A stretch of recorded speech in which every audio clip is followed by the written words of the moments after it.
Yes, my dear, very good day to you. Thank you. You are most welcome. Now, in my continuation, I would like to begin last spring stories of stolen childhood as I left yesterday. So, once more, be ready to see the chapter. This is a very good chapter for you as it is based on the poverty, the downtrodden people, those have been living here and there and are anyhow earning and carrying on their lives. अपने जीवन को चला रहे हैं इन के इन प्रकार किसी तरीके से, जैसे कि इसमें ही द ऑथर अनीस जंग happened to see the group of poor children, those who are wandering here and there and scrounging or fumbling garbage in order to get some money and valuable things, and that has become the source of their earning through which they have been helping their families and are feeding their stomach. ये छोटे छोटे बच्चे अपने परिवार से निकल करके कुछ इधर उधर गार्बेज में ढूंढ रहे हैं, कुछ खोज रहे हैं, कुछ वैल्यूएबल चीज़ें पा जाते हैं, कभी कभी वो कुछ पैसे भी पा जाते थे। इस तरह से वो अनीस जंग धीरे धीरे उनसे फेमिलियर होती है। Let us see the lines. After months of knowing him I asked him his name Sahab Alam. He announces his name is Sahab Alam. Now he does not know what it means, what is the meaning of his name Sahab Alam. If he knows the meaning of his name, what would happen and how will he react at it? तो वो कैसे react करेगा क्या? If he knew its meaning, Lord of Universe, meaning Lord of universe, ब्रह्मांड का मालिक, साहब आलम, ब्रह्मांड का मालिक। This is an irony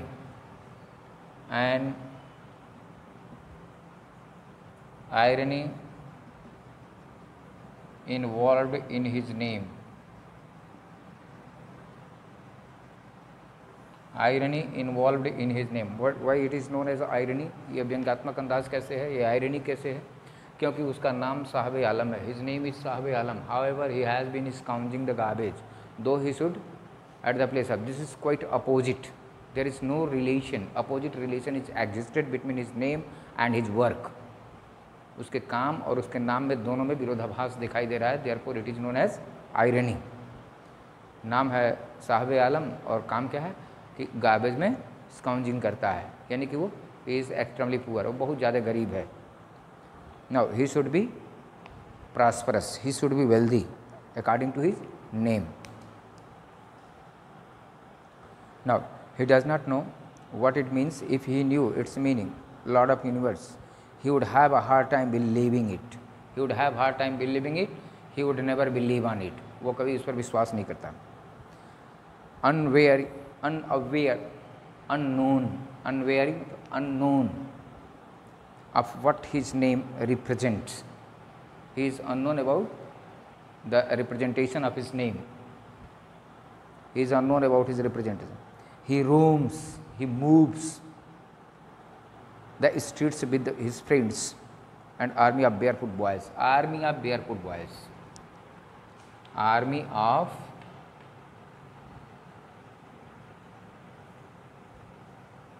barefoot boys. Army of barefoot boys, all the boys, those were along with him, were living without slippers, without shoes, without slipper and without shoes. Therefore, barefoot. Army of barefoot, नंगे पाँव.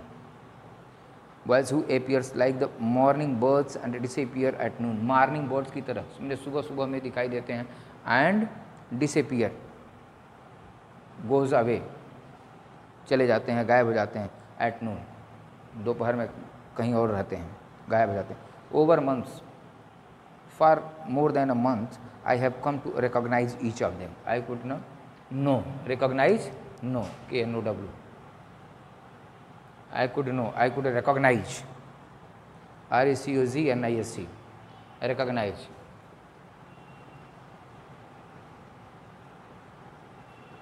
Recognize. No. Each of them. Why aren't you wearing chappals? The author asks. I asked one. My mother did not bring them down from the shelf. He answers simply. Now he answers simply that my mother does not bring it down from the shelf. SHELF. Shelf means almirah or the projected portion of the house that is inside the room. घर में जो अलमीरा होता है या छज्जा होता है उस पर रखी है, उतार नहीं रही है. Now even if she answer, my mother did not. He answered simply, even if she did, he will throw them off. He will throw them off. दूसरे ने कहा. Adds another, who is wearing shoes that do not match. Unmatched shoes पहना हुआ था, उसका shoes match नहीं कर रहा था. When I commented on it, when the author commented on unmatched shoes, what was the response of the child? Now he was shuffling his feet. अपने पैरों को इधर उधर. He was shuffling his feet, moving his feet. Shuffle. He was moving his feet and says nothing. I want shoes, says the third boy, who never owned, who has never got, win one, who has never owned a pair all his life. पूरे जीवन तक वो अपने चप्पल नहीं पहन पाया, shoes नहीं मिला उसको. Traveling across the country, I have seen children walking barefoot in cities on village roads. Now it is the writer's statement that she has made a tour of all over India, and at many places she has noticed that the children, those who are moving here and there, have been without slippers, without shoes. She has noted lots of children. It is not lack of money but a tradition to say barefoot is one explanation. It is a very good line here, and many a time the question is formed like it. बहुत समय से इस पर question बनता है क्या कि it is not lack of money, it is not lack of money is one explanation.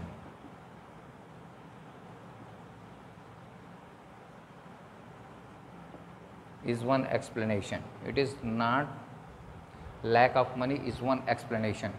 कहने का सेंस ये है कि वो बेयर फूटेड क्यों हैं, इसका वो क्या कारण दे रहे हैं. It is an explanation, it should be an explanation. यह व्याख्या होनी चाहिए कि there is no tradition of wearing chappals. ये ट्रेडिशन नहीं है, यहाँ कोई कस्टम नहीं है, यहाँ कोई रूल नहीं है, यहाँ कोई नियम नहीं है कि वो चप्पल पहने. चप्पल न पहनने का नियम है इनके यहाँ. इफ़ दे से like this it would be a very good explanation. अगर वो ये कहते हैं कि हमारे पास पैसे नहीं है तो that is not the good explanation. तो उनको ये कहना चाहिए कि हमारे पास चप्पल पहनने का कोई ट्रेडिशन नहीं है, हम लोग चप्पल नहीं पहनते हैं. That will be a very good explanation. I wonder, I was surprised if this is only an excuse to explain away a perpetual state of poverty. Perpetual state of poverty, that is the extreme state of poverty, or you can say the below poverty line. कि अगर उस perpetual poverty के दबाव में, कि मतलब perpetual poverty के बारे में न जानकारी हो किसी को कि ये लोग इतने गरीब हैं, इसके लिए क्या उनको एक्सप्लेनेशन देना चाहिए चप्पल न पहनने का? That it is a tradition of not wearing the chappal, but a tradition to stay barefoot. It should be said as tradition. यह एक परंपरा है कि हम चप्पल नहीं पहनते हैं. ये अगर कहा जाता है तो वो परपेचुअल स्टेट ऑफ पावर्टी के ऊपर एक प्रकार का ये आवरण बन जाएगा, उसको हम छिपा सकते हैं. अब यहाँ राइटर अपनी बात बोलता है. I remember a story a man from Udupi once told me. Udupi में एक आदमी ने इसे एक स्टोरी सुनाया था. As a young boy he would go to school past an old temple. Old temple के माध्यम से, ओल्ड टेम्पल था पास्ट एंड ओल्ड टेम्पल, वो अपने स्कूल जाता था, पास्ट एंड ओल्ड टेम्पल के पास से रास्ता निकलता था, he was going to his school, where his father was a priest, जहाँ उसके पिता क्या थे, प्रिस्ट, सेंट, पुजारी थे।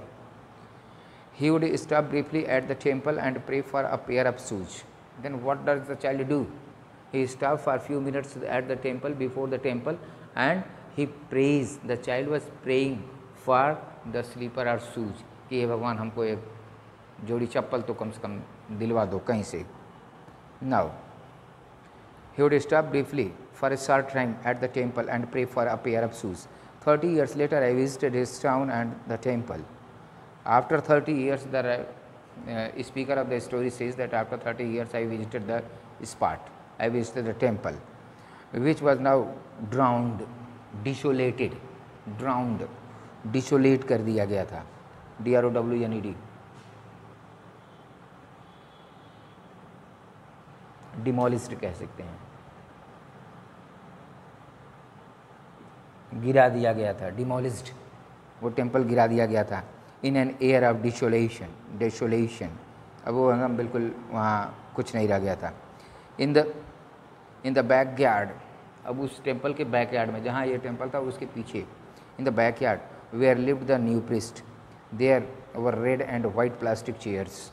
अब देखिए, अब कहने का सेंस ये है कि the priest was in the temple and after 30 years what happened to the priest God knows, but the child who was praying now has become the priest, and this priest has some children, some babies, some issues, उसके पास कुछ बच्चे थे, and his house was furnished with the chair, plastic chairs. A young boy dressed in a grey uniform, school uniform he was wearing socks and shoes, arrived panting, हाँफते हुए आया, and threw his bag on the folding bed. अब देखिए, the priest who was a little child 30 years before now was praying for the pair of shoes at the temple, and now when he has become the priest, it is his child, it is his son who was admitted in the school and was wearing school uniform, also wearing shoes and slippers. Now when he came, he threw his bag on the bed, looking at the boy. जब वो speaker, उस story speaker जब वो boy को देखता है, I remembered the prayer another boy had made to the goddess when he had finally got a pair of shoes. Let me never lose them. क्या? Let me never lose them. मुझे अब इसे loose नहीं करना, मतलब खोना नहीं है. The goddess has granted his prayer. Yes, of course, the goddess has granted his prayer. कैसे ग्रांटेड कर दिया इसे? उसके घर में क्या है? उसके घर में डेकोरेशन है, प्लास्टिक चेयर्स हैं, उसके छोटे बच्चे हैं. जो बच्चा स्कूल में पढ़ता है, स्कूल यूनिफॉर्म पहनता है, शूज पहनता है, सॉक्स पहनता है, now he has become prosperous regarding all these things. Let me never loose them. तो हमें ये चीज़ें लूज़ नहीं करनी है, बर्बाद नहीं करनी है, खोनी नहीं है. The goddess has granted his prayer. तो इस तरह से बार बार वो बच्चा प्रेयर कर रहा था, तो गॉड ने उसको ग्रांट किया. Young boy like the son of priest now wore shoes, but many other like the rag pickers in my neighborhood remain shoeless.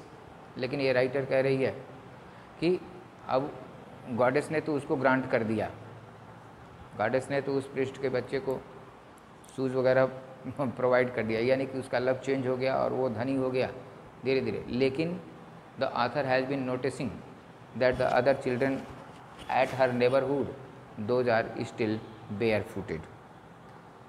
My acquaintance with the barefoot rag pickers leads to me Simapuri. Simapuri.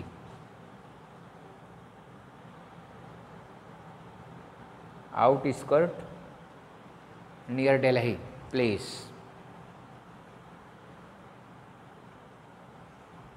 जहाँ the children of barefooted who were living along with their families.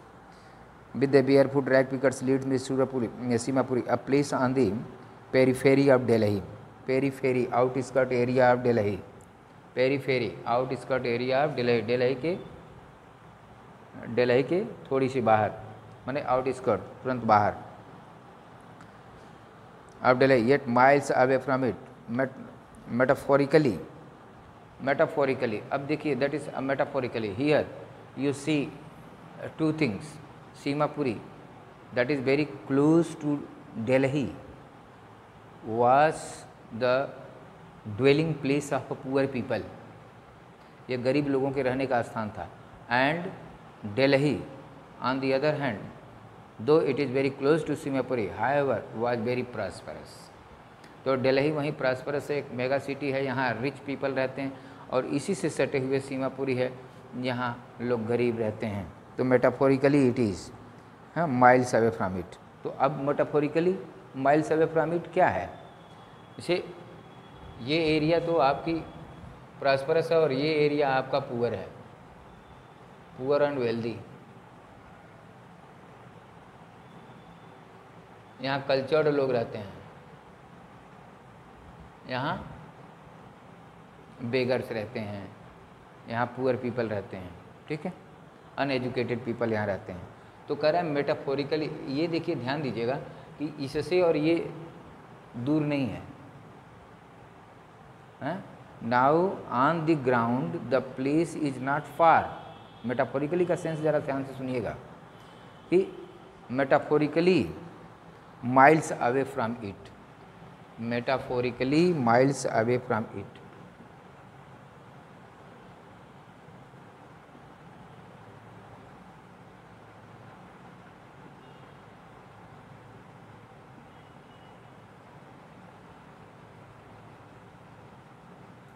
From Delhi कह सकते हैं. Metaphorically miles away from it का मतलब है metaphorically miles away from Delhi, यानी कि दोनों के रहन सहन में ज़मीन आसमान का अंतर है.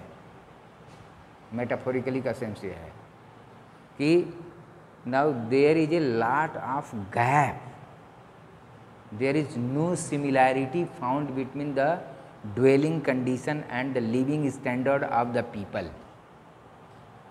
Quite opposite living condition of the people are found here. कि यहीं ये धनी है और यहीं वो गरीब है. तो मेटाफोरिकली माइल्स अवे एक सिंबॉलिक है. ये क्या है? सिंबॉलिक है, लाक्षणिक है, सिंबॉलिक स्टेटमेंट है ये. यह एक लाक्षणिक है कि मेटाफोरिकली वो काफ़ी दूर है. Those who live here are squatters. अब ये स्क्वाटर्स हैं,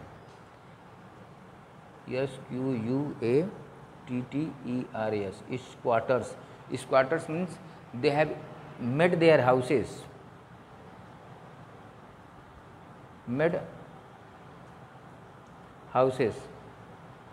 but without permission.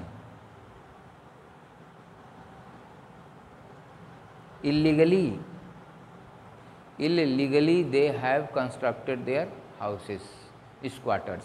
मैंने बिना परमिशन के वो अपना घर बना लिए. जैसे पुअर पीपल नालियों के आसपास, नालों के आसपास इर्द गिर्द या उसके किनारे वैसे ही अपना झुग्गी झोपड़ी तैयार कर लेते हैं. तो उनको कोई ये गवर्नमेंट की तरफ से या डीएम की तरफ से या फिर कोई अथॉरिटी की तरफ से परमिशन नहीं होता है, वो अपने मन से ही वहाँ तैयार कर लेते हैं. तो squatters who came from Bangladesh back in 1971. अब ये बांग्लादेश से कब आए? 1971. Saheb's family is among them, उसमें से एक थी. Seemapuri was then a wilderness. क्या था? ये पुअर पीपल थे तो ये वाइल्डरनेस थे, वाइल्डरनेस. ये क्या थे? ये कल्चर थे दिल्ली वाले, दिल्ली सीमापुरी.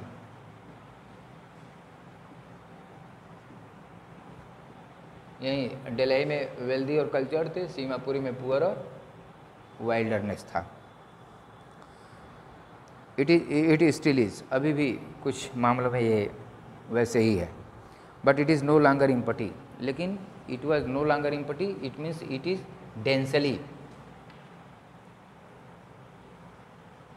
डेंसली पॉपुलेटेड है. कौन? सीमापुरी. सीमापुरी डेंसली पॉपुलेटेड है. Seemapuri was the wilderness, it is still, but it is no longer empty. In structure of mud with roofs of tin and tarpaulin. Tarpaulin, that is a kind of tent.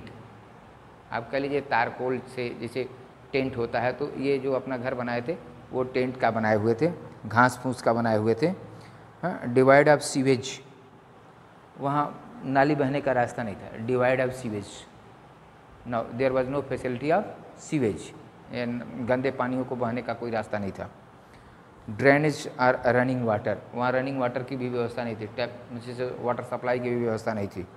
Live 10,000 rag pickers. The family of 10,000 rag pickers were living there in Simapuri without sewage, without water supply, without electricity, you can say. They lived there for more than 30 years without any identity, without permits, but with ration cards that get their names on voters list and enable them to buy grains. But only what did they get? They have get the ration card.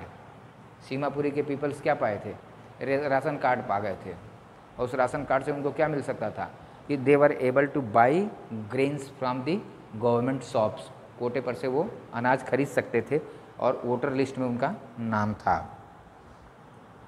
Now without identity और permits, उनको उनका कोई पहचान नहीं था, उनको कोई permission नहीं थी, लेकिन इसके बावजूद उनको राशन कार्ड मिल गया था, वोटर लिस्ट में उनका नाम था, वो वोट दे सकते थे और राशन खरीद सकते थे. Now food is why we का, क्यों ऐसा था?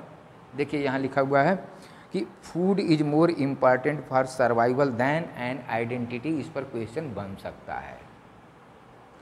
Food is more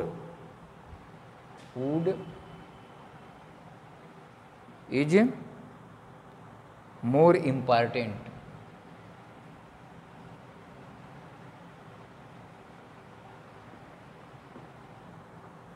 for survival than an identity.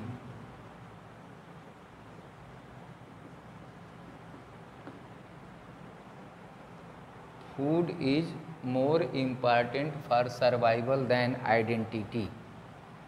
Food जो है, भोजन इतना महत्वपूर्ण है, उसके लिए परिचय की आवश्यकता नहीं है. Food is more important for survival. जीवन चलाने के लिए भोजन का महत्व है अपेक्षाकृत पहचान के. इसलिए गवर्नमेंट ने उनको क्या दे दिया था? राशन कार्ड दे दिया था. If at the end of the day we can feed our families and go to bed without an aching stomach, we would rather live here than in the fields that gave us no grain. अब ये this is the remark of women of that Seemapuri area when the author Anees Jung goes to visit Seemapuri with Sahab Alam. साहब आलम ही उनको lead किया था कि सीमापुरी चलिए चलिए हमारे क्षेत्र में देखिए कैसा है क्या है. तो वहाँ जो भी औरतें, जितनी भी औरतें, the ladies those were living in Seemapuri, mostly few ladies now gathered, accumulated at a place, and they have remarked, they have said to Anis Jung. Anis Jung से उन्होंने क्या कहा कि say a group of women in tattered sarees. Tattered sarees, those were wearing old sarees and torn sarees. पुरानी साड़ी है, ख़राब साड़ियाँ पहनी हुई थी, मतलब कोई अच्छी साड़ी नहीं थी उनकी, और वो पहनी हुई थी. उन्होंने उन सबके लोग, सभी औरतों ने क्या कहा कि if at the end of the day we can feed our families and go to bed without an aching stomach. बिना मतलब अगर हम शाम को भरपेट भोजन करते हैं और अपने बिस्तर पर जाते हैं, we would rather live here than in the fields that gave us no grain. तो इससे बेहतर है, अपने क्षेत्र से बेहतर है, जो क्षेत्र हमें ग्रेन्स नहीं पैदा कर पा रहे हैं जहाँ, वहाँ से रहने से बेहतर है कि कम से कम ऐसे जगह पे रहें जहाँ हमें भरपेट भोजन मिल सके. It is better to live with food in comparison to without food in our own land. our own land has become unfertile and unproductive and we cannot survive there.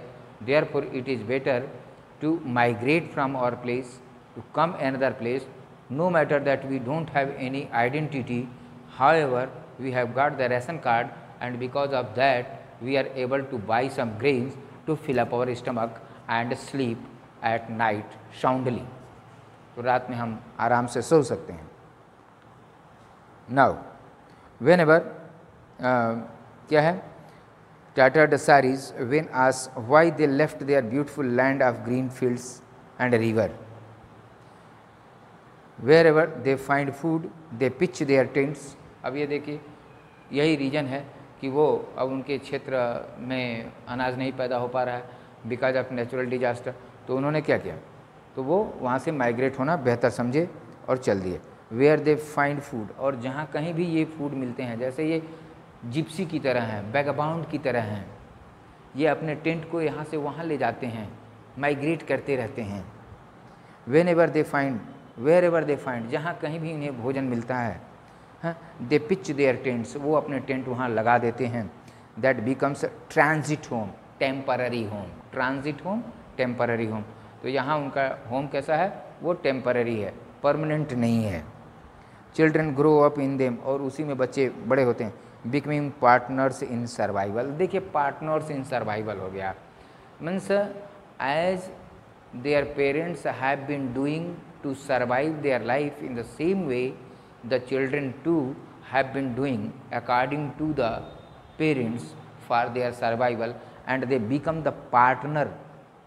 Partner का सेंस यहाँ क्या, कि अपने माता पिता के earning में वो हेल्प कर रहे हैं, यानी कि वो भी कहीं न कहीं से थोड़ा बहुत कुछ अर्निंग कर रहे हैं, बेशक उन्हें गार्बेज में ही स्काउंजिंग करनी हो. ठीक है, तो they have become the partner of their families in survival. जीवन यापन करने में एक प्रकार के वो partner. How has they become the partner of their parents in survival, as they provides little help according to their strength to the family or to the parents. अपने parents का, अपने फैमिली का सहयोग नहीं ज़्यादा तो थोड़ा ही वो कर रहे हैं, अपना पूरा समय उस पर बर्बाद कर रहे हैं किसी तरीके से अर्निंग करने के लिए. And survival in Seemapuri means rag picking. अब ये देखिए कि what is the main business of Seemapuri for the poor. What was the main business of the poor people those were living in Seemapuri. Only they don't have any other option rather than rag picking. तो वो rag picking के अलावा इनके पास कोई दूसरा option नहीं था जिससे कि वो अपना काम चला सकें. Through the years it has acquired the proportions of the fine art. अब देखिए, fine art, it has become the part fine art. Fine art का मतलब कि they become the master in scrounging rags. अब वो रैग पिकिंग करते करते, rag में वो कचड़े में ढेर में खोजते खोजते वो इतने अभ्यस्त हो गए हैं कि they have become the master in scrounging. वो एक आर्ट हो गया, उनकी एक कला हो गई कि वो कौन से हीप में क्या पा जाएंगे, वो उनको जानकारी हो गई. Garbage to them is gold. अब देखिए, ध्यान दीजिएगा कि garbage is them to gold. अब गार्बेज गोल्ड कैसे है? Why? Because they were getting some valuable items there and they were earning money because of that waste material those were found here and there in the garbage. Garbage में जो ढूंढने पर उनको लोहे का टुकड़ा, टिन का टुकड़ा, प्लास्टिक का टुकड़ा या फिर कुछ वैल्यूएबल चीज़ें उनको मिल जाती हैं, कभी कभी कुछ सिक्के मिल जाते हैं, तो that is valuable, such valuable as the gold. उनके लिए सोना वही है, ऐसा मान करके चला गया है. It is their daily bread. क्यों? गार्बेज में जाते, ये डेली ब्रेड है. That is the business of these people, that has become a part of business of these people, and because of that they were able to earn money and so they could feed up their families and stomachs. तो इस तरह से वह इनका एक business हो गया, यह इनका एक रोजगार हो गया कि वो गार्बेज में कुछ न कुछ ढूंढते रहते हैं. A roof over their heads even if it is a leaking roof but for a child it is even more. देखिए, अब ये गार्जियंस जो थे, इनके लिए उसी के माध्यम से, उसी गार्बेज में कुछ न करते करते ढूंढते ढूंढते वो अपना पेट भी पालते हैं और एक झुग्गी झोपड़ी भी लगा लेते हैं। लेकिन बच्चों के लिए वो गार्बेज कुछ दूसरा ही था। अब यहाँ एक क्वेश्चन आता है, अभी आपको बताया जा रहा है कि बच्चों के लिए इसका क्या प्रभाव पड़ता है, अभी आपको बता रहे हैं। I sometimes find a rupee, even a 10 rupee note, Sahab says, his eyes lighting up, becomes very happy. When he mentions that sometimes I find a 10 rupee note in the garbage, रुपया पाते हैं और कभी कभी 10 रुपये की note भी पा जाते हैं गार्बेज में, ऐसा कहते हुए वो बहुत खुश हो रहा है। राइटर के सामने उसकी आंखें चमक रही हैं। मतलब he feels himself lucky enough that he has been getting sometimes 10 rupee notes there in the garbage. अब यही उसका लेवल है, इसलिए अपने लेवल में वो बहुत खुश है। साहब says his eyes lighting up. When you can find a silver coin in the heap of the garbage, you don't stop scouring for there in his hope of finding more. अब वो कह रहा है कि sometimes you get the silver coins. उस वक्त silver coin हुआ करता था कभी कभी, तो वो पा जाते थे गार्बेज में।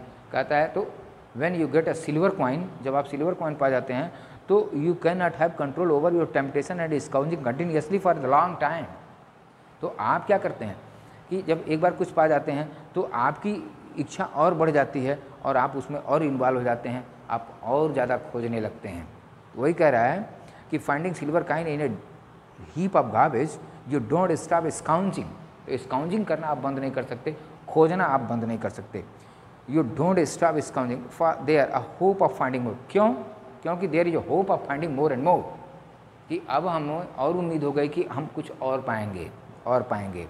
It seems that for children garbage has a meaning different from what it means to their parents. अब देखिए कि garbage has two different meanings. what is the meaning for the parents and what is the meaning for the children. So meaning for the parents, that is the gold, and that can provide hut, that can provide food, whereas the children wrapped in wonder, वो wrapped in wonder है, माने वो हमेशा आश्चर्य में रहते हैं, surprise होते हैं कि हमको ये मिल गया, हमको ये मिल गया। तो बच्चों का जो गार्बेज का सेंस है वो सरप्राइज इन वंडर होता है, आश्चर्य होता है। और जबकि गार्जियंस के लिए ये गोल्ड है और उनके सर के ऊपर कम से कम एक छत मिल जाती है, ये उनके लिए गार्बेज का मतलब है। नाउ यहाँ से क्वेश्चन आता है बोर्ड में, ध्यान दीजिएगा आप कि बच्चों के लिए क्या है गार्बेज का मतलब और पेरेंट्स के लिए क्या है या सीनियर्स के लिए गार्बेज का मतलब क्या है। अब देखिए दूसरी सेंस में, one winter morning I see Sahab standing by the fence of gate of a neighbourhood club. अब एक दिन और देखता है author observes that he was, Sahab Alam was standing at the fence gate, boundary के पार, क्लब के बाउंड्री पर के सामने खड़ा हुआ है। Watching two young man dressed in white playing tennis. और वो क्या कर रहे हैं, क्लब में दो लोगों को देख रहा है कि जो दो लोग क्या कर रहे हैं, दे वर प्लेइंग टेनिस क्लब के अंदर। I like the game, he hums, he says that I like the game, वो कह रहा है कि हम अच्छा लगता है हमको। Content to watch it is standing behind the fence, लेकिन he was satisfied only, content, he was satisfied to watch the games only, वो गेम को देखते हुए ही सेटिस्फाइड है, उसको खेल नहीं रहा है। I go inside when no one is around, he admits, वो कहता है कि I go inside the club when there is nobody is found हैं। The gatekeeper lets me use the swing, gatekeeper क्या करता है, उस club का गेट कीपर कहता है अच्छा ठीक है तो जाओ झूले पर झूल लो, स्विंग, तो वह झूले पर झूल लेता है या सरक लेता है इत्यादि, लेकिन वो टेनिस तो नहीं खेल पाता है। चलिए, साहब two is wearing tennis shoes. अब देखिए राइटर ने क्या देखा है कि साहब भी टेनिस शूज़, यानी कि वह शूज़ जो पहन करके लोग टेनिस खेलते हैं, he was wearing tennis shoes that look strange over his discoloured short and shorts. Short and short, short का मतलब होता है पैंट, हाफ पैंट पर, और शॉर्ट पर वो डिसकलर था, वो मैच नहीं कर रहा था। Now someone gave them to me, उसने क्या कहा, राइटर से कहता है कि someone gave me this shoes, किसी ने हमको ये शूज़ दे दिया है। He says in the manner of an explanation, कि मतलब हम कैसे पहने हैं तो हमको किसी ने दिया है। The fact that they are discarded shoes for some rich boys, discarded left over, discarded का मतलब क्या है, लेफ्ट ओवर है, डिस्कार्डेड छोड़ा हुआ जूता है, कोई पहनने से छोड़ दिया, कौन छोड़ दिया होगा, तो रिच बॉय कोई छोड़ दिया होगा जिससे वो पहन लिया। Now who perhaps refused to wear them because of a hole in one of them does not bother him।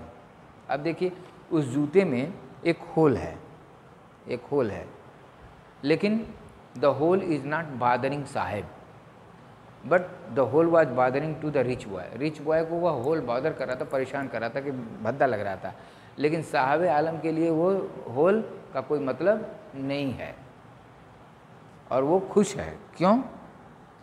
क्योंकि for one who has walked barefoot, जो व्यक्ति नंगे पाँव चल रहा था, हैं, at least even shoes with a hole is a dream come true, तो कम से कम उसका स्वप्न तो पूरा हो गया जूता पहनने का, बेशक उसमें एक होल ही है तो क्या। But the game he is watching so intently, इतने केयरफुली वो वॉच कर रहा था game, intently, is out of his reach. तो जूता तो उसको मिल सकता था कि किसी का लेफ्ट ओवर से वो पा गया।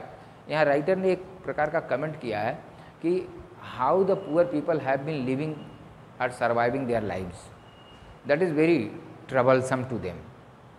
दे एज कुछ ऐसी चीज़ें होती हैं कि दैट कैन बी फुलफिल्ड, कुछ ऐसी चीज़ें हैं जो पूरी हो सकती हैं, लेकिन कुछ ऐसी भी चीज़ें हैं जो पूरी नहीं हो सकती हैं।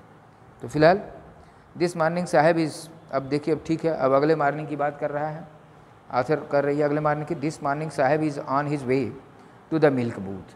अब एक दिन आथर से वो मिलती है या मिलता है साहब, और वो कहाँ जा रहा है, मिल्क बूथ पे जा रहा है, यानी कि जहाँ दूध मिल सकता है उसको वो दूध लेने जा रहा है या दूध खरीदने जा रहा है। In his hand is a steel canister, steel canister है, स्टील का डब्बा है। I no work in the I now work in a tea stall down the road, वो इंडिकेट करता है, says pointing in the distance, pointing in the distance, हाथ से इशारा करके बताता है कि I have been working there at tea stall.